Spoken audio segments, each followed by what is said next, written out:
Hi, Tina Ketchie Stearns here. And last week I mentioned Barbara Carnes in a webinar she had done a few weeks ago now. She's a hospice nurse, and during the Q&A, somebody asked a really interesting question, and I thought her answer was pretty interesting, and I wanted to share that with you this week. And the question was, what do you say to a family that is not willing to accept their loved one's diagnosis?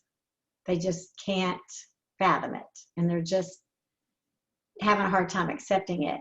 And she actually had an interesting response because a lot of people involved in the situation are going to react differently. So Barbara's comment was she feels like it's the doctor's responsibility to be very honest with the patient and the family when they cannot fix the situation. When we are at a terminal illness, there isn't now a solution for that, and this person will die relatively soon. So it's the doctor's responsibility to communicate the reality of the situation first and foremost. Then the family very well may be in denial of the diagnosis. The patient may also be in denial for a bit. And sometimes denial can be a really great tool to just give you a minute to sit with it and process what you just heard, and this could last for days and weeks. So denial isn't necessarily a bad thing unless it just never goes away. You know, at some point you have to get to the part where you really are embracing, this is where we are, and then hopefully the patient and the family can both really look at this as a gift of time, meaning, you know, if you don't have a terminal diagnosis, you're just living every day and you're coming and going and doing your routine, and you're not living like you're dying.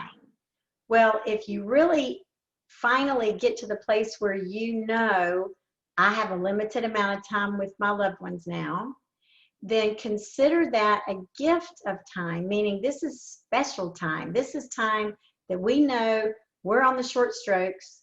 We don't know how many days or weeks we have, but let's make the most of this because we know we're going to lose our loved one sooner than later. So I just thought it was a very interesting question about that whole denial or just not able to accept a diagnosis and the different stages that you might go through, both the patient and the family, to move yourself from complete denial, oh heck no, that's not happening, to acceptance and really making the most of the time you have together with the loved one that has a terminal diagnosis. I hope that was helpful. Please reach out if you'd like to talk more about it. Maybe you're in that kind of situation right now and some people are accepting of the diagnosis and other people are not, and they're wanting to try every which way but Sunday to figure out how can we get on the other side of this in a successful way so that they don't die at this moment in time. So it's just